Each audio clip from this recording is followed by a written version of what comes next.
dos continentes, dos hemisferios, dos profesionales unidos por una misma pasión, la jardinería. Te damos la bienvenida a un nuevo episodio del podcast de jardinería y paisajismo. El espacio en donde encontrarás conceptos, técnicas y estrategias del mundo de las plantas. ¿Y para qué? Ya lo sabemos todos, para tener nuestro jardín más lindo cada día. Bienvenido, Fernando, qué gusto compartir otro episodio de abril, porque ya llevamos con este, es el 7º de abril que compartimos. Pues feliz cumpleaños por ese 7º. Hola, Claudio, hoy estamos de estreno y por ese motivo estoy súper contento. No sé si tienes por ahí a mano el redoble de tambores, el sonido de parram, parram, parram. No, pero después veo si lo encuentro y lo ponemos en la edición del episodio. Muy bien, pues ¿sabes por qué estamos de estreno? Porque me acaba de llegar un mensaje, un email de Amazon España, que me dice: hola Fernando, gracias, tu ítem se entregará automáticamente el día que salga a la venta porque has hecho la compra en preventa. ¿Y qué es lo que he comprado, Claudio? Y no sé, ¿puede ser mi libro? No, hombre, no, es una batidora para hacer mayonesa. Es tu libro, Claudio, es tu libro. Neuropaisajismo terapéutico, ese es el título. 2 puntos, diseño con neurociencias para jardines inclusivos salutogénicos. Explícanos, por favor, qué significa este título. Bien, desde hace un tiempo ya lo hemos venido charlando, tengo otro podcast con el cual te engaño porque no participás en el mismo, que es de neuropaisajismo. Neuropaisajismo estoy como definiendo una nueva línea dentro de lo que es el diseño de jardines terapéuticos y de jardines sanadores. El jardín terapéutico tiene un profesional, un terapeuta hortícola o un terapeuta ocupacional que coordina las actividades. Un jardín, entonces, en el cual todos los elementos que incorporamos tienen una respuesta y tienen un porqué y un fundamento desde las neurociencias. Por eso, neuropaisajismo. Y cuando hablamos de salutogénico, tiene que ver que son jardines pensados para promover la salud, tanto la física como la emocional y también la cognitiva. Así que por ese lado estamos, estoy contento, es un libro ya mucho más técnico que lo que he venido haciendo antes, dedicado a profesionales, así que está en preventa el 27 de abril, en unos días. Ya quien lo compró a un precio reducido se le va a descargar en su dispositivo Kindle o en la aplicación, porque yo, por ejemplo, no tengo dispositivo Kindle, pero leo a través del ordenador o del teléfono celular con las aplicaciones de Amazon. Así que el 27 está la versión digital y el 29, pero creo que se tiene que comprar en Amazon.com o en Amazon, la tienda del Reino Unido. Ya se va a poder adquirir también una versión impresa de este libro de neuropaisajismo. Pero si tuvieses que explicárselo a mi sobrino, que tiene 7 años, ¿cómo se lo dirías? ¿Le dirías que el libro trata de paisajismo que cura? Podríamos decir que sí, pero si me pongo a explicarlo, seguro que me enriedo y quedará como muy complicado para un niño de 7 años. Vale, de acuerdo. Entonces entiendo que en tus diseños el Amorphophallus titanum, conocido como flor cadáver, conocida como la flor que peor huele del mundo, no tiene cabida, ¿verdad? No, además, si mal no recuerdo, tiene una floración que demora muchísimos años en poder florecer una sola vez en la vida. Gracias a Dios. Gracias a Dios, porque si es la que peor huele. Sí, y creo, si no me equivoco, era parásita de otra planta, parasitaba desde las raíces. Si es la que yo me estoy imaginando, que tiene una flor de un tamaño como de 1,80 m, por lo menos. Sí, exacto. Bueno, bromas aparte, entonces hoy, bueno, enhorabuena por tu libro, Claudio, yo ya lo tengo, cuando me Muchas llegue gracias. En unos días, porque he hecho precompra, comenzaré a leerlo, pero enhorabuena, sé que te ha costado muchísimo trabajo, porque es un libro bastante técnico, y entonces, pues nada, muchos éxitos, muchas ventas, y sobre todo mucha difusión, que además te he preguntado antes, pero ¿hay más títulos? ¿Este libro con este título está por otros autores? Y me has dicho que no, que eres pionero. Correcto. Sí, no hay. El término de neuropaisajismo surge desde otra disciplina que es la parte de psicología ambiental, pero no está utilizado de la misma forma que lo empleo yo. O sea, no hay como una definición formal hasta donde yo he encontrado del término de neuropaisajismo. Hay una expresión también, el mismo en inglés, pero está más del lado del urbanismo y no hay una definición propia de lo que es el diseño de áreas verdes, y en eso me he metido yo, me he embarcado yo. Así que creo ser el primero en hablar del diseño de áreas verdes desde las neurociencias.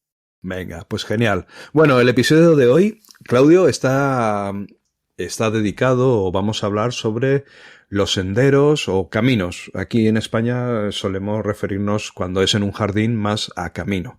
Sendero, la palabra sendero nosotros lo utilizamos más pues cuando vas por el bosque paseando, pues vas por un sendero. Pero nos entendemos. Caminos, senderos, tramos que atraviesan el jardín, de eso queremos hablar hoy. ¿Y por qué queremos hablar de esto? Porque son elementos fundamentales. Tengamos en cuenta que si hacemos un jardín, por algún lado tenemos que pasar para poder disfrutarlo. No puede ser que solo lo veamos desde la lejanía, tenemos que introducirnos en el jardín. A veces, cuando tienen una extensión de césped muy grande, pues bueno, caminamos por el césped. Pero cuando son caminos con zonas de arbustos, con zonas de árboles, pues siempre va bien que haya un senderito en el que nos podamos, ahí estar en contacto con la naturaleza a tope, ¿no? Entonces, más allá de la función práctica que tienen, que es de conectar diferentes áreas, pues si quiero ir desde la casa hasta la piscina, o desde la casa hasta la zona de abajo del jardín. También estos caminos, estos senderos, lo que hacen es estructurar el espacio y también guían la mirada hacia una zona del jardín, hacen como una especie de recorrido, y así que conseguimos pues que aporten carácter y personalidad al jardín. O sea que un sendero, si conseguimos que esté bien diseñado, no solo facilita el tránsito por el jardín, sino que también enriquece muchísimo la experiencia sensorial y la estética del espacio exterior. Muy bien, acá hay un par de cosas que quiero comentar también. Este tema, el de los senderos y el de los caminos, lo vamos a trabajar en 2 episodios. En este hablaremos una especie de introducción con unos lineamientos generales, veremos incluso hasta los materiales que se emplean habitualmente para la construcción de senderos, y el mes que viene continuaremos con el desarrollo, cómo hay que construirlo, cómo hay que diseñarlo. Entonces, estos 2 episodios van a ir formando parte de una especie de serie, podríamos decir así, de episodios que hemos dado a llamar Diálogos de Paisajismo, porque vamos a ir hablando de cuestiones técnicas, pero también vamos a ir compartiendo un poco de nuestra experiencia en el diseño y la construcción de jardines. Así que, si te parece, Fernando, pasamos derecho a la introducción. Vale, pues mira, en el ámbito de la jardinería y el paisajismo, tanto si lo llamamos caminos como senderos, lo que hacen es cumplir varios propósitos. Por un lado, como hemos dicho antes, conectan espacios. ¿Qué hacen? Establecen rutas claras entre las diferentes zonas del jardín, como puede ser una zona de estar, o por ejemplo puede ser el huerto, o los accesos a la casa o a la piscina. También estructuran el diseño, y eso significa que dividen el espacio de manera lógica, creando así diferentes ambientes. Podemos utilizar los caminos para crear diferentes ambientes. Y también así ayudar a organizar el jardín de una forma más visual. ¿Qué más propósitos podrían cumplir en los senderos? Por otro lado, aprovechando esto que comentabas vos de la organización más visual y también de establecer rutas que unen las diferentes zonas, hay un término que viene desde la arquitectura que posiblemente te suene, que es el promenade, que tiene que ver con la historia que vamos a ir contando a través del recorrido del camino. Ese diseño que se ha hecho para organizar visualmente el jardín, para ir mostrándonos distintos elementos, para que encontremos una fuente escondida.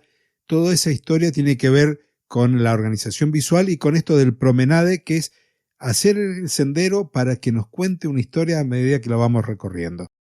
Pero el sendero, además de estos valores estéticos que estamos comentando, de que van a añadir esa textura, el color, este ritmo, y que nos van a permitir que el mismo sendero se convierta en un elemento decorativo del jardín, tiene también estos espacios una función práctica, que es evitar el pisoteo de las plantas y del césped para preservar las áreas cultivadas y en cierta forma dirigir un poco el tránsito.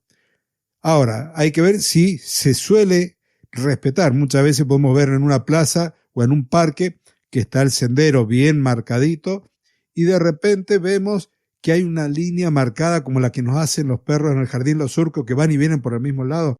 Esos son los senderos deseados. El sendero deseado no responde a una cuestión estética, sino responde a una cuestión práctica de que el que cruza esa plaza quiere ahorrar tiempo y ahorrar camino y corta por el medio. Entonces, esos senderos que se terminan marcando por el tránsito de la persona, el sendero deseado, eso es algo que nosotros intentamos evitar a partir del diseño del camino. Así que todo esto nos van a ayudar como a facilitar también ese mantenimiento de todo el jardín, cuidando estas pequeñas áreas. Muy bien, pues venga, vamos a meternos en la chicha. ¿Qué tipos de caminos y qué tipos de senderos entonces podríamos considerar, ¿no? ¿De cuáles podríamos hablar? Pues mira, la clasificación de caminos y senderos puede realizarse atendiendo a diferentes criterios. Por un lado, a su función, o sea, para qué van a servir, a su diseño, formal o informal, a su jerarquía dentro del jardín, a la importancia que van a tener dentro del jardín, o a su relación con el nivel del suelo. Tenemos ahí como cuatro pilares fundamentales cuando hablamos de caminos. Y comprender estos 4 pilares, estas categorías, ayuda muchísimo a seleccionar cuál va a ser el tipo más adecuado para cada situación y la necesidad específica de ese camino en concreto. Por tanto, según su función, Claudio, ¿qué caminos podríamos encontrar? Bien, acá tenemos los caminos principales, que son esas como arterias principales que tenemos dentro de un jardín. Pensemos quizás en espacios, en áreas verdes mucho más grandes, que tienen normalmente entre 1,20 m y 2 metros de ancho. Aquí, si nosotros aplicamos criterios de accesibilidad, tendrían que tener un mínimo quizás de 1,50 m para que sean fácilmente transitables por si nos encontramos con alguien que es usuario de silla de ruedas. Estos caminos principales conectan accesos principales y las zonas que son más frecuentadas dentro del jardín, del parque o de la plaza. Y por lo tanto, entonces van a tener que ser diseñados para que puedan soportar ese tránsito frecuente y que en ocasiones, quizás dentro del jardín, uno puede ir con una carretilla llevando material o también puede ser el lugar por donde pasan pequeños vehículos relacionados con el mantenimiento del área verde. Así como tenemos estos caminos principales, también tenemos caminos secundarios. Estos suelen ser de menor ancho. Son como las ramificaciones que salen a partir de este camino principal y nos llevan a zonas menos transitadas. Se pueden construir con materiales más ligeros, con materiales discontinuos, como por ejemplo los pasos japoneses o el uso de traviesas dejándolas espaciadas. Entonces, ya tenemos caminos principales, caminos secundarios. Después tenemos senderos contemplativos, que son estos que estábamos comentando, que nos permiten recorrer y disfrutar el jardín. Estos nos invitan a ir más tranquilos, más relajados. Suelen ser caminos sinuosos, a veces más estrechos, y se integran de manera sutil con la vegetación para crear esta experiencia inmersiva que estamos buscando.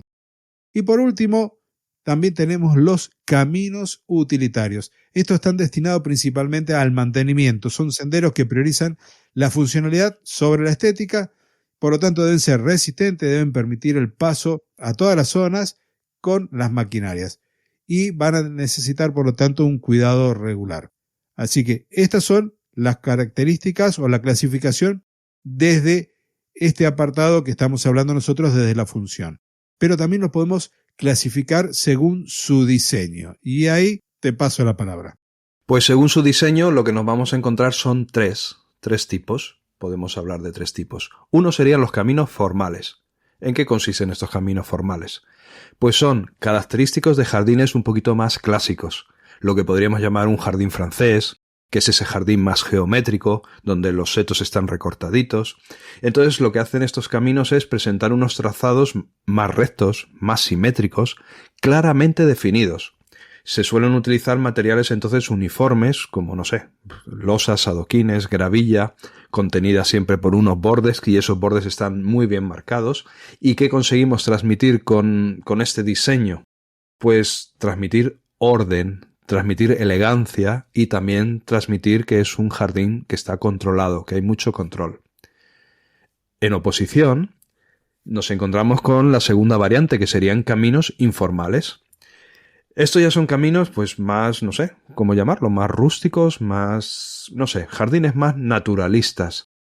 Sería más lo que siempre se ha conocido como un jardín inglés, un jardín más rústico, que siguen unos trazados más orgánicos, más curvilíneos, que lo que buscan es imitar un poquito más a la naturaleza. Ya no queremos proyectar una idea de control, de orden, sino más de naturaleza, o sea, el orden dentro de la propia naturaleza. Aquí ya se utilizan materiales, bueno, como piedras irregulares, como corteza, como gravilla, pero sin que esté contenida por unos bordes bien definidos. Y lo que hacen es aportar al jardín un carácter como más relajado, más espontáneo, más natural. Y, como no, como entre el blanco y el negro luego también hay grises, pues tenemos la tercera opción, que podríamos llamar caminos mixtos, que combinan elementos de los dos casos anteriores, tanto de los formales como de los informales. Entonces se van adaptando a las diferentes zonas del jardín. Por ejemplo, pueden ser más formales cerca de la vivienda, donde buscamos mayor elegancia, y volverse más naturales a medida que se van alejando hacia las zonas más lejanas del jardín, que normalmente quizás son las más silvestres. Y entonces ya pasamos a otro pilar, otra categoría, hablando de caminos, que sería según su trazado. Cuéntanos, Claudio. Esta clasificación nos lleva a también 3 subcategorías: rectos, curvos y serpenteantes. Los rectos crean ejes visuales muy potentes que conectan puntos de manera directa y podríamos decir eficiente. Son ideales para también jardines formales o cuando se busca destacar un elemento focal al final del recorrido, como por ejemplo puede ser una escultura, como podría ser una fuente. Estos transmiten decisión, también transmiten claridad y transmiten orden. Están muy asociados a esos senderos formales que estabas comentando recién. Con respecto a la siguiente categoría, los caminos curvos, estos aportan más dinamismo, sorpresa también en el recorrido, van revelando progresivamente diferentes vistas, diferentes rincones, y son perfectos para esos jardines naturalistas que comentabas o cuando se requiere crear una sensación de mayor amplitud. Las curvas suaves entonces van a resultar más armoniosas que los giros bruscos. Y la última que tenemos, que son los caminos serpenteantes. Aquí tenemos curvas pronunciadas y frecuentes con cambio de dirección. Estos senderos van a hacer que nuestro paso sea más lento, nos vamos a ir más tranquilos también por ahí, van a fomentar en cierta forma la exploración detallada del jardín y son ideales para espacios pequeños donde se requiere crear una ilusión de jardín mucho más grande. Pero podemos clasificarlos también según la relación que tienen con el nivel del suelo. Y ahí nuevamente te paso la palabra. Bueno, lo tenemos muy fácil. Cuando hablamos de su relación con el nivel del suelo, tenemos 3 opciones: que sean caminos que están al mismo nivel que el terreno, que sean caminos que están más elevados o que sean caminos que están más hundidos. Cuando hablamos de caminos que están al mismo nivel que el suelo, son caminos que están integrados en la superficie del terreno, y estos son los más comunes, y también son los más sencillos de construir. Requieren una buena preparación de la base, eso sí, para evitar futuros hundimientos o acumulación del agua.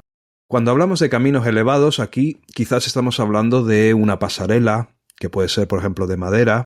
Podemos estar hablando de unos puentes, y este tipo de caminos son, por ejemplo, muy útiles en zonas húmedas, zonas que quizás se encharquen, para proteger lo que es caminar por este tipo de caminos sin que sea perjudicial, ¿no? para las personas, que no nos manchemos, que no nos mojemos. Y también se suele utilizar muchas veces para crear puntos de vista elevados. Si tenemos un punto del jardín que queremos que se observe desde un ángulo más elevado, también podemos ir a buscar este tipo de caminos, aunque sea en un corto espacio. Lo que hacen es añadir al jardín pues una dimensión más vertical del diseño, ¿vale? Al subir para arriba añadimos verticalidad. Y por otro lado tenemos los caminos hundidos. ¿Y para qué o por qué estos caminos hundidos? Lógicamente son los que están por debajo del nivel general del terreno. Y lo que hacen es crear una sensación de intimidad, de recogimiento, como que el terreno nos envuelve un poquito. Quieren dar esa sensación. Y se suelen utilizar muchas veces incluso para diferenciar diferentes ambientes. Otra característica sería caminos según su continuidad. Aquí creo que tenemos dos opciones, Claudio. Así es. Caminos continuos en aquellos en donde se presenta una única superficie ininterrumpida, como aquellos que están realizados con hormigón, con gravilla compactada o con adoquines unidos. Facilitan el tránsito de todas las personas, incluso si son usuarios de sillas de ruedas, también llevar carritos, los cochecitos de los bebés y las bicicletas. Son mucho más prácticos para el desplazamiento. Pero después tenemos los caminos discontinuos, que son por ahí hasta más pintorescos, que están formados por elementos separados, como pueden ser los pasos japoneses, las losas espaciadas o el uso de traviesas, y crean un ritmo interesante que permite que la vegetación crezca entre las piezas que estamos utilizando, integrando mejor el camino con el jardín. Por supuesto, la elección del tipo de camino va a estar en función del uso que le vamos a dar, del estilo del jardín, de las necesidades y de las condiciones climáticas. Y por supuesto, algo que condiciona todos los diseños tiene que ver el presupuesto disponible y las preferencias personales. En muchos casos, un jardín bien diseñado va a incorporar diferentes tipos de senderos que se van a complementar entre sí, creando una jerarquía de recorridos que enriquece esta experiencia del espacio exterior. Bueno, ahora que tenemos ya claro que cuando hablamos de caminos, que fíjate que es sencillo, decimos voy a hacer un camino en el jardín y ya está. Ahora tenemos claro que hay muchos tipos de caminos y que están divididos en muchas categorías. Ahora deberíamos pasar a hablar de qué materiales podemos utilizar para hacer estos caminos. Ya sabemos el tipo de camino que queremos hacer y ahora con qué materiales lo vamos a construir. Hay que tener en cuenta que la elección del material adecuado para un camino es una decisión muy importante, porque va a afectar tanto a su funcionalidad como a su estética. Cada material tiene unas características propias y ese material va a hacer que el camino sea más o menos adecuado según el estilo del jardín, según las condiciones climáticas, según el uso que le queremos dar y también, como no, según el presupuesto que tengamos. Por eso vamos a hablar, no sé, de los materiales más comunes o más utilizados quizás que se nos vengan a la cabeza para hacer estos caminos. Y como antes hablabas bastante de los pasos japoneses, Claudio, explícanos primero qué es un paso japonés y todo lo que consideres que sería importante sobre ellos.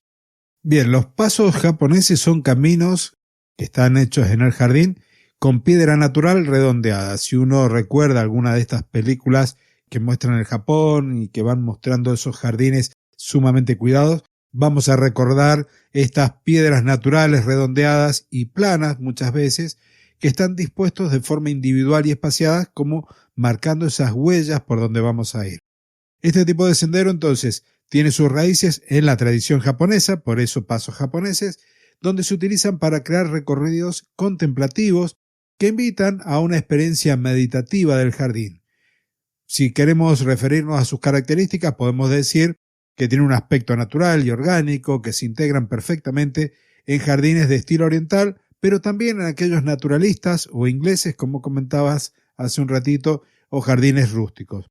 Son versátiles porque nos permiten adaptarnos a cualquier tipo de trazado, incluso aquellos más sinuosos, y por supuesto nos permiten que el agua se infiltre entre las piedras, por lo tanto hablamos de permeabilidad y estamos favoreciendo un drenaje natural.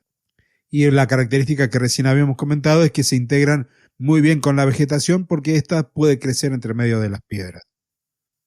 Considerando la instalación, tenemos que pensar que necesitamos una base estable. Generalmente puede estar armada con arena o con gravilla compactada. Las piedras se deben colocar a una distancia cómoda para caminar, esto es, entre 60 y 65 centímetros entre los centros de cada una de esas piedras. Es importante entonces que queden también bien niveladas, bien asentadas, que no se balanceen cuando las pisemos, y la profundidad de instalación debe permitir que queden al ras del suelo o apenas elevadas. Cuando pensamos en el mantenimiento, es un mantenimiento muy bajo, ocasionalmente puede ser necesario recolocar la piedra porque se haya movido y puede llegar a requerir algún control, pero de la vegetación que crece entre medio de las piedras, porque si no, me ha pasado personalmente, que si tenemos bermuda, se terminan creciendo y las termina ocultando la piedra. Entonces, ese tipo de mantenimiento de vegetación es algo de lo que tenemos que hacer. Y como dijimos, entonces, son perfectas para jardines contemplativos, para zonas que tienen poco tránsito, en algunos casos como accesos secundarios a distintas áreas del jardín. Y por supuesto, no son adecuados para zonas de tránsito frecuentes o para personas que tienen algún tipo de movilidad reducida. Otro material que tenemos es la gravilla, lo que conocemos como gravilla, piedrecitas chiquititas.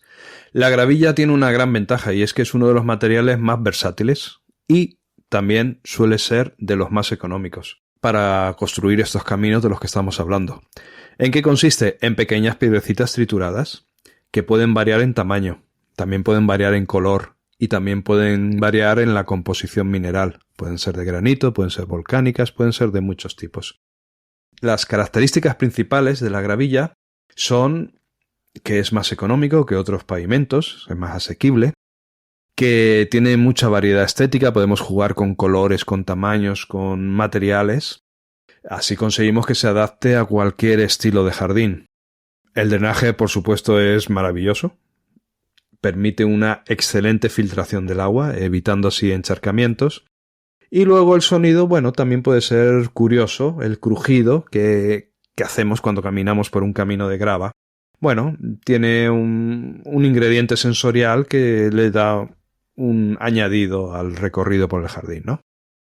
Si hablamos de cómo se instala la grava, pues bueno, una base sólida sí que necesitamos, que la tierra esté bien compactada, para así evitar que al colocar la gravilla y luego al usar ese camino, pues que la gravilla se hunda en el terreno, se clave.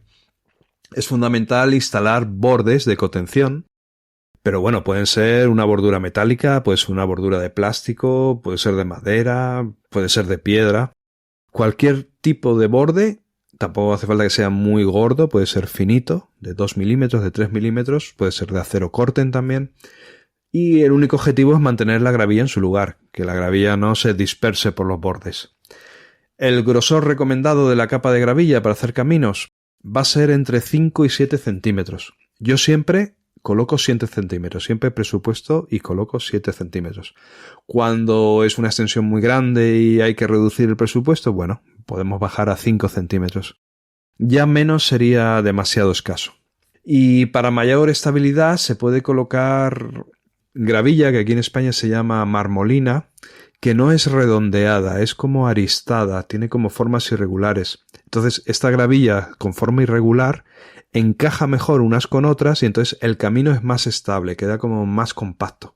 Sin embargo, la grava muy redondeada, pues bueno, quedan muchos huecos entre las piedras y es un poquito más irregular. Cuando caminas, pues no se nota un pavimento tan compactado como con la marmolina. Bueno, en cualquier caso siempre hay unos productos que venden que se llaman aglomerante, que se añaden a la gravilla para que ésta quede como un pavimento fijo. Es como una especie de pegamento y eso sí, se ha de mezclar la gravilla con el producto en una hormigonera y luego colocarlo, pero queda totalmente como si fuera cemento. El mantenimiento de los caminos de gravilla, pues bueno, es más ocasional que otra cosa. Es, bueno, si con el uso, porque hay niños corriendo o porque ha llovido muchísimo, pues en alguna zona se ha movido un poquito la gravilla, pues volverla a colocar en su sitio.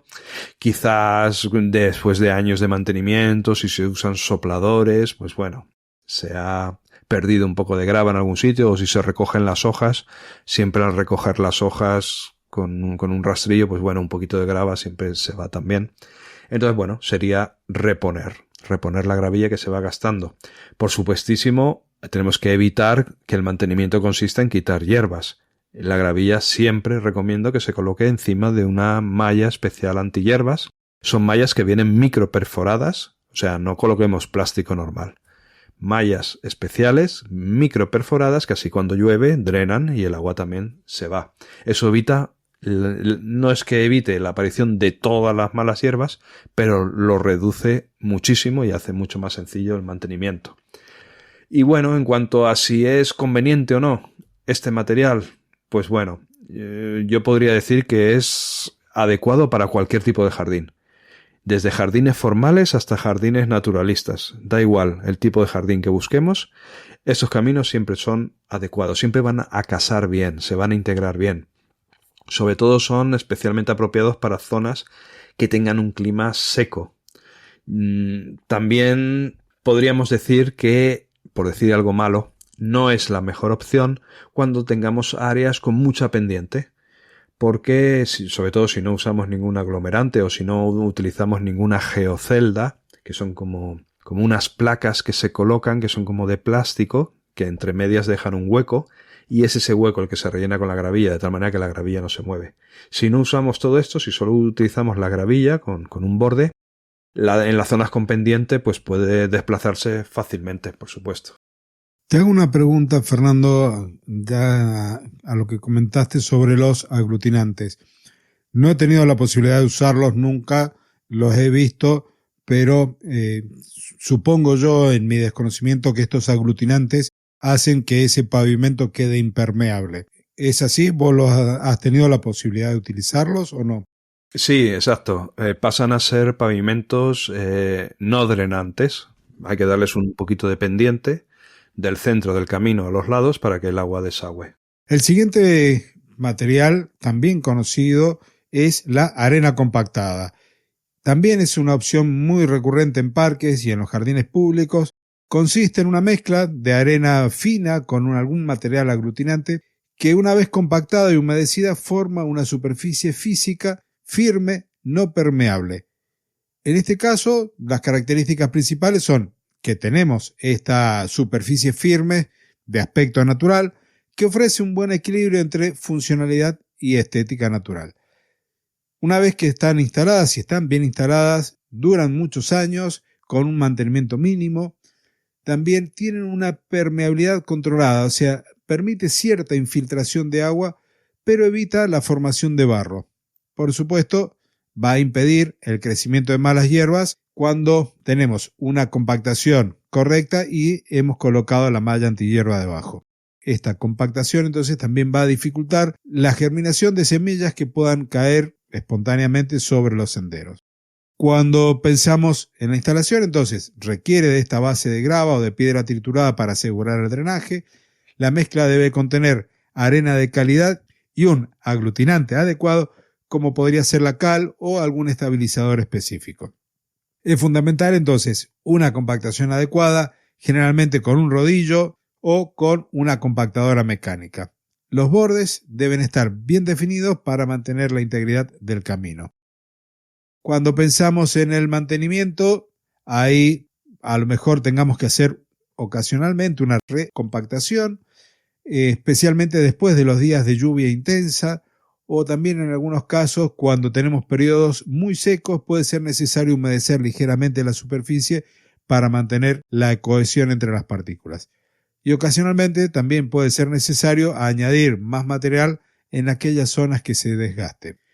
¿Cuándo usamos esto? Por ejemplo, son excelentes para jardines de estilo mediterráneo, también aquellos jardines rústicos o incluso con un estilo más contemporáneo. Son adecuados para zonas de tránsito moderado a intenso y funcionan muy bien en áreas planas o con una pendiente suave. Otro material que tendríamos sería el de los caminos prefabricados. ¿A qué me refiero con prefabricados? Son esos caminos que utilizan elementos que han sido manufacturados, como por ejemplo losetas de hormigón, losetas de grés o de cualquier otro material que no sea natural, que no sea una piedra, por ejemplo, que no sea madera. Representan la opción más moderna y también se utilizan muchísimo ahora en el diseño de senderos. Para que nos venga a todos a la cabeza una imagen, serían esos caminos que se hacen ahora en estas casas tan modernas, que son unas losetas, más o menos unos rectángulos, por ejemplo, de hormigón blanco, y que son todas exactamente igual y todas colocadas de una forma muy ordenada, normalmente en una línea recta o haciendo una L, y le aportan al jardín esa modernidad. Ya estamos hablando de un jardín minimalista, moderno. Estamos ya en estas nuevas tendencias que tanto se utilizan ahora. Entonces sus características principales, por tanto, van a ser eso, la precisión, la uniformidad. Acabados muy regulares, muy precisos. También la durabilidad. ¿Qué significa esto? Pues que son muy resistentes al desgaste, a las lluvias, el sol, la intemperie, en definitiva, y también a las cargas de peso. Tenemos multitud de variedad de diseños. Los hay de muchas formas, de muchos tamaños. Se pueden combinar formas en el mismo diseño, colores, texturas. Los hay rugosos para no resbalar, los hay que imitan a materiales naturales. Hay un gran catálogo. La instalación es relativamente sencilla. Muchos sistemas ya están diseñados de por sí, puesto que son prefabricados, pues ya se fabrican adrede para que sean muy fáciles de colocar. Ya pues tienen mucho peso para que no haga falta ninguna base o características de ese estilo. ¿Qué tenemos que tener en cuenta en su instalación? Pues que requieren, como todos los materiales que estamos hablando, pues que la base esté bien preparada, que sea un terreno que como mínimo esté bien compactado. A veces, si la losa prefabricada no es muy gruesa, van a necesitar incluso una base de mortero, de cemento. Es importante, si ponemos estas piezas muy juntas, que no nos olvidemos que los materiales dilatan. Tenemos que dejar la junta suficientemente grande para que si hay dilataciones no se estropeen la composición y la colocación de estos materiales. Sin embargo, suele ser normal que estas piezas se coloquen, aunque se coloquen de una forma continua, se coloquen siempre dejando un espacio bastante generoso entre las piezas. Incluso en ese espacio se dejan crecer algún tipo de plantas cubresuelos o incluso césped, ¿por qué no? Y lo que sí hay que hacer es calcular muy bien la pendiente para asegurar que el agua de lluvia o del riego, si estos caminos están integrados en el césped, pues evacúen el agua convenientemente, que haya un buen drenaje. El mantenimiento generalmente es muy bajo, se limita a limpiarlos con agua a presión, pues cuando se ensucian. Pueden requerir quizás periódicamente, dependiendo del material, algún tipo de sellado, algún tipo de pequeña reparación. Y las juntas normalmente interesa rellenarlas con un material que no sea la tierra del terreno, sino que sea mejor arena o algún tipo de grava muy fina, muy finita. Por tanto, son materiales para caminos perfectos para jardines más modernos, más contemporáneos, para jardines minimalistas, para jardines de diseño, ideales para zonas donde va a haber mucho tránsito y donde se requiere una superficie estable, donde, por ejemplo, si queremos colocar una mesa con unas sillas para toda la familia, para una familia extensa, sería ideal. También para crear patrones como muy geométricos, diseños muy decorativos, muy ordenados. Bien, y aquí te comento dos cosas. Una, este tipo de pavimentos son ideales para usuarios, por ejemplo, de silla de ruedas, adultos mayores que van con un andador. Y la pendiente que estamos hablando, esta para que escurra el agua, tiene un valor, por lo menos en esta clasificación, y hablamos de un 2%. Eso significa que si el sendero tiene 1 metro de ancho, la diferencia de altura va a estar en 2 centímetros de un borde al otro, salvo que se haga a 2 aguas, diríamos, que escurra el agua hacia los 2 costados del sendero. Y la verdad que le aportan mucho al diseño del jardín. Y antes de continuar con el otro material, te hago una pregunta, Fernando. Yo recuerdo haber visto en tu tienda que tenés elementos que se utilizan para los senderos, tanto para demarcar los bordes como también las mallas geotextiles. Pero no sé si tenés también algún otro material que les pueda servir a nuestros oyentes, los que viven en España, para armar sus senderos dentro del jardín. Muchas gracias, Claudio, por hacer alusión a mi tienda. Por si alguien no la conoce todavía, es personalgardenshopper.es. No solo es una tienda, sino que también va acompañada de videoconsejos muy prácticos y muy interesantes para construir jardines. Y en un inicio sí que hicimos un amplio catálogo de todo tipo de gravillas, de piedras, de materiales. Lo que pasa que debido al peso, el envío era demasiado caro. Entonces teníamos la clientela local, la que podíamos atender con nuestro pequeño camión, pero esa no era la idea de la tienda. La idea de la tienda es una tienda para todo el país, para toda España. Y entonces, lamentablemente, hemos tenido que sacar del catálogo todos aquellos materiales que son muy pesados y que ello hace que el envío sea muy caro. Por tanto, ahora lo que sí que tenemos son borduras para hacer bordes, geoceldas, los productos para compactar la gravilla, pero todo que sean cosas que se puedan enviar de una forma razonable. Bien, continuamos entonces con las pizarras o baldosas naturales. Las pizarras y otras baldosas de piedra natural representan un punto intermedio entre los pasos japoneses y los caminos prefabricados. Ofrecen la belleza de la piedra natural con mayor regularidad que los pasos individuales. Entonces, como características podemos hablar de esa belleza natural porque cada pieza es única, con variaciones de color y de textura que aportan un carácter al jardín y aportan también un carácter al camino. Son extremadamente resistentes, por lo tanto hablamos de que nos pueden durar décadas o incluso en algún lugar podríamos hablar de siglos.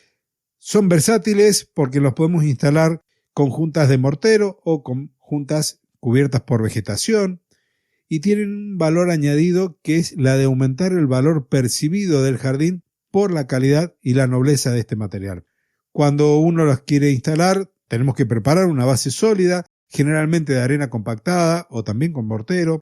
El peso de las piezas puede hacer necesario un equipo especial para su manipulación. Es importante entonces seleccionar piedras adecuadas para exteriores, resistentes a las heladas, sobre todo en los climas fríos. La colocación debe prever un drenaje adecuado, especialmente si se utilizan juntas de mortero. Por supuesto, el mantenimiento va a ser mínimo, ocasionalmente puede ser necesario limpiar algún musgo o un líquen en las zonas más húmedas. Las juntas pueden requerir de algún tipo de reparación si se utilizó un mortero y si se deteriora, quizás arreglarlo un poquito. Algunas piedras pueden beneficiarse de tratamientos selladores para evitar las manchas, pero la verdad que es un material adecuado para casi cualquier estilo de jardín, desde rústico hasta contemporáneo. Son excelentes para zonas de transición entre una vivienda y el jardín y son ideales para cuando se busca un acabado de alta calidad y de larga duración. Bueno, ahora tenemos que incluir, ya vamos a terminar el listado de los materiales más comunes con dos últimos materiales. Uno va a ser las tarimas de madera y el último va a ser las traviesas de madera, las traviesas de tren. Tenemos que incluirlos porque, claro, la madera ha sido siempre un clásico en la construcción de jardines y se utilizan también para construir caminos, que es el tema del episodio de hoy. Yo, desde un punto personal, tengo que reconocer que todo lo que es madera, debe ser por la zona en la que yo vivo, que hay demasiada humedad y es costera, estamos al lado del mar, hay mucho salitre. Entonces, todo lo que es madera aquí en la zona que yo vivo y trabajo y ejerzo en mi profesión, sufre mucho. Se deprecia muy rápido, se deteriora. Entonces, yo no soy nada partidario, no tengo nada de amor a incluir un elemento tan perecedero en el jardín como es la madera. Me gustan más los materiales más nobles, como la piedra, cosas que envejezcan mejor. Sin embargo, reconozco que la calidez que da la madera al jardín, pues claro, tiene un valor estético muy importante. Y que también, como el mundo es muy grande y muy rico en diversidad, pues puede haber una persona que está escuchando el podcast donde en su zona, en su clima, la madera va de maravilla. Por eso lo incluimos también. Y en este caso voy a hablar de las tarimas de madera. Lo que hacen es lo que decía antes, aportan una gran calidez al jardín y le dan un toque muy natural a los senderos.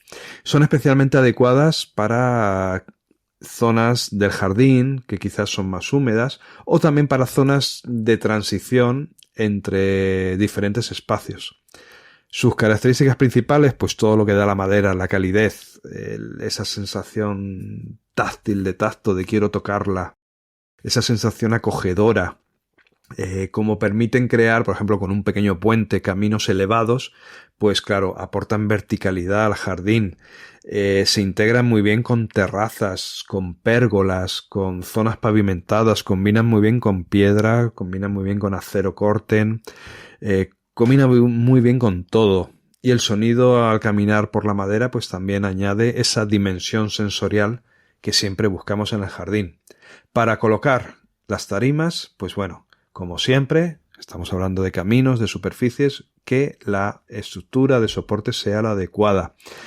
Esto se hace pues creando una serie de postes, una serie de ristreles que van bien anclados al suelo para que luego la tarima de madera, las lamas de esa tarima de madera pues no se muevan.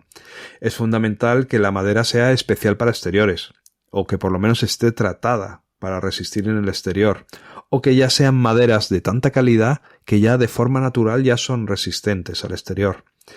Los elementos de fijación, tornillos, clavos, fundamental que resistan la corrosión, que sean antioxidables, perdón. Es importante también dejar espacios entre las tablas, porque la madera también dilata y también hay que dejar un espacio para que haya drenaje. El mantenimiento de la madera, pues bueno, la verdad es que va a ser más costoso en tiempo y en recursos. Será necesario hacer tratamientos periódicos con aceites o con algún tipo de protector específico para la madera de exterior. Es necesario de vez en cuando revisar, incluso mejorar o cambiar los elementos de fijación. Y también puede requerir una limpieza ocasional por si ha crecido algo de musgo o algunas algas. La verdad es que son perfectas para jardines de estilo contemporáneo, de estilo costero, de estilo japonés, da igual, encajan en cualquier tipo de jardín. Ideales para zonas quizás cerca de estanques o en áreas donde haya poco drenaje y queramos hacer un camino elevado, que no esté en contacto con el terreno. También son adecuadas para crear, no sé, zonas así como más especiales del jardín, más sensibles. Y si no queremos tener esos problemas que aportan la madera, pues ahora ya desde hace bastantes años podemos encontrar tarimas sintéticas, que no quiere decir que sean de plástico, sino que combinan madera con elementos sintéticos para hacerlas que tengan más durabilidad y menos mantenimiento, o mantenimiento casi cero. Y aquí se consiguen otras que son más plásticas que con madera y la verdad que todavía no logran conquistarme por el hecho de que, por ejemplo, con el rocío y en el invierno, cuando ese rocío se congela, suele ser una linda pista de patinaje con los riesgos de accidente. Y en el verano, cuando les pega mucho el sol, no son muy lindas para caminar descalzos sobre ellas por la temperatura que alcanzan. Por lo tanto, esas artificiales o que combinan materiales artificiales con naturales todavía no me han conquistado, al menos en el uso en el lugar donde estoy yo. Y para terminar entonces, habías comentado vos, había avanzado que el otro material también era madera, pero en este caso con la forma de traviesas. Las traviesas de madera son aquellas que se utilizaban originalmente en las vías férreas y que ahora se han convertido en un elemento muy popular dentro de la jardinería porque ofrecen un aspecto rústico, también robusto, y son ideales para ciertos estilos de jardín, porque son robustos y porque su tamaño sustancial crea un impacto visual muy importante. Además, son versátiles porque las podemos utilizar enteras, las podemos utilizar cortadas en secciones, las podemos utilizar para crear diferentes efectos. Incluso muchas veces estas traviesas son recuperadas, por lo tanto estamos aportando un componente sostenible. Con respecto a su facilidad o no de instalación, no requieren ningún tipo de estructuras complejas para lograr el soporte por el debido tamaño y peso que tienen.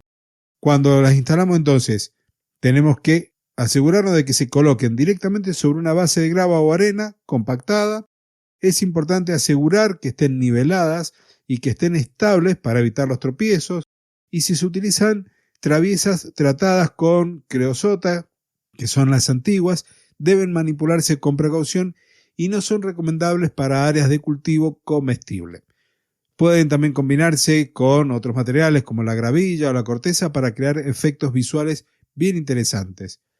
Con respecto al mantenimiento, es realmente bajo, aunque por ahí requieren algún tratamiento ocasional contra los hongos o contra los insectos, y con el tiempo esta madera puede agrietarse o deformarse ligeramente, lo que generalmente se considera como parte de este envejecimiento, ese encanto rústico, y ocasionalmente puede ser necesario recolocarlas si se mueven con el uso. Por supuesto, ideales para jardines de estilo rústico, de estilo campestre, de estilo informal, adecuadas para crear escalones en pendientes suaves, y podríamos decir que no son la mejor opción si nuestro jardín es de estilo formal o minimalista. Así que con esto, Fernando, hemos abarcado la mayoría de los materiales más frecuentes de construcción de senderos y de caminos. Nos quedan muchos temas para el próximo episodio. Sí, así es, Claudio. Solo hacer un pequeñito apunte antes de cerrar el episodio. Como yo me he elegido como el paisajista en contra de la madera, pues tengo que comentar sobre lo que tú has dicho, que las traviesas de madera, que aquí en España las traviesas realmente buenas, las chulas, las que dan al jardín ese carácter, son las recuperadas de las vías del tren, o sea, las auténticas. Y estas traviesas en general están tratadas, como tú bien has dicho, con creosota. ¿La creosota qué es? La creosota es una sustancia tóxica que suele ser de color oscuro, es lo que hace que estas traviesas sean un marrón muy oscuro y que suele tener un olor bastante desagradable que nos recuerda un poquito al petróleo. Realmente se obtiene de la destilación del alquitrán de hulla o de la madera. Y este producto, la creosota y por tanto las traviesas que tienen creosotas, en España han sido ya hace unos años prohibidas para su uso en jardinería. ¿Por qué? ¿Por qué han sido prohibidas? Porque al cuerpo humano, en un jardín se supone que vamos a estar nosotros, van a estar nuestros hijos, nuestros familiares, pues al cuerpo humano le puede ocasionar irritación en la piel, ardor, enrojecimiento, puede salir sarpullido y bueno, picazón en general. Y si hay una exposición muy prolongada, estamos continuamente, por ejemplo los niños jugando en el jardín con estas traviesas, puede llegar a causar incluso cambios en la pigmentación de la piel. Y a nivel de medio ambiente, la creosota, bueno, decir que la creosota, por supuesto, a cualquier nivel se considera un elemento, una sustancia cancerígena. Y a nivel medioambiental, si esta madera entra en contacto pues con el agua o con el suelo, pues puede contaminarlo. Por ese motivo, estas están prohibidas. Entonces, ¿qué hizo el mercado aquí en España, por ejemplo? Pues se inventó las traviesas de tren sin creosota. Podríamos decir, entre comillas, llamarlas como prefabricadas.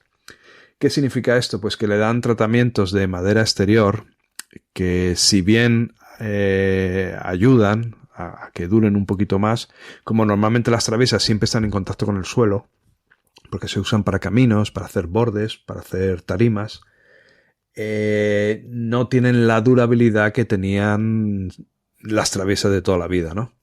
En una traviesa de estas que las llaman ecológicas, que está en contacto con un terreno que se mantiene húmedo bastante a menudo porque le afecta al riego, le llega al riego o está al lado del césped.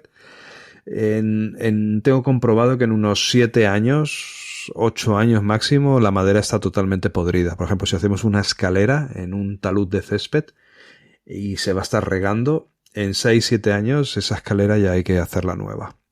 Bueno, es un tema que se puede asumir o no. La persona puede decir, bueno, no hay problema, dentro de 7 años cambio la escalera.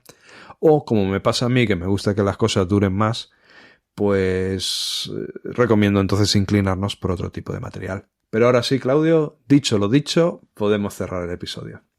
Bien, pero yo no he dicho lo que me quedaba por decir. Pero no hace falta, no hace falta. No hace falta. No, aquí las traviesas de tren son de un árbol, la madera de un árbol que es el quebracho. Creo que la mayoría son de quebracho colorado, es un árbol que crece en el norte de la Argentina. Ajá. Y es una madera sumamente dura, de ahí quebracho es porque quiebra hachas, para que te des una idea, así surge el nombre común de este árbol. Y son maderas que en principio no tienen ningún tratamiento adicional, duran muchísimo, incluso en contacto con la humedad que estás comentando vos, por esta dureza de la madera. Así que no tenemos ese componente tóxico, al menos en la mayoría de estas que se han recuperado para utilizar en el jardín. Y ahora sí, entonces, con este cierre terminamos el episodio de hoy. Nos queda solamente despedirnos para poder utilizar nuestra frase típica en los episodios de colaboración. Pero me ha gustado lo del quebracho, ¿eh? Puede ser que quiebra hachas o que quiebra brazos, ¿no? Bracho. Veo que es de madera muy negra, ¿puede ser?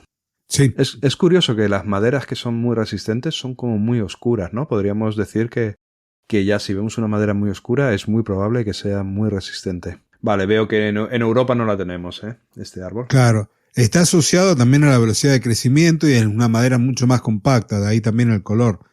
Así que un detalle como para por ahí charlar de árboles y de maderas quizás en algún episodio. Muy bien, Claudio. Pues cerramos que tengo que empezar a leerme tu libro. Pero vas a tener que esperar hasta el 27. Me voy leyendo el prólogo. ¿Te despides entonces de la audiencia y después cierro yo con mi despedida? Sí, bueno, en este caso, como hemos querido anunciar tu libro, también quería, para todas las personas que le interese todo esto de qué va esto del neuropaisajismo, pues quería anunciar también la web que va asociada en cierta medida, Claudio, ¿verdad?, a tu libro. Es neuropaisajismo.com y ahí, bueno, la verdad que la web está muy chula, muy interesante. Y ahí se puede, bueno, aprender un poquito más de qué va todo esto. Y a la audiencia que está ahí al otro lado, pues daros muchísimo las gracias por vuestro apoyo, por estar ahí, porque gracias a eso, pues nosotros podemos existir. Desearos que paséis un genial mes de mayo, porque nos volveremos a escuchar a final de mayo. Y todos los que estemos en la zona del hemisferio en el cual estamos empezando la primavera, pues a disfrutar muchísimo del jardín, que ahora es el mejor momento, el momento en el que se puede disfrutar a tope y genial, o sea que así sea. Un abrazo bien fuerte para todos, otro para ti, Claudio, y hasta el mes que viene. Muchas gracias, Fernando, por haber pasado por aquí y a la audiencia por haber llegado hasta este momento del episodio, que esperemos que les guste, que lo compartan, que lo valoren para poder llegar a más amantes de las plantas y de la jardinería, y que si lo escuchás, por ejemplo, en Spotify, que me dejes tu comentario, que dejes tu consulta para que en el próximo episodio en colaboración la respondamos. Fernando, entonces, nuevamente muchas gracias. Me despido con la frase habitual: 2 continentes, 2 hemisferios, 2 profesionales unidos por una misma pasión, la jardinería. Hasta el próximo jueves. Adiós. Adiós.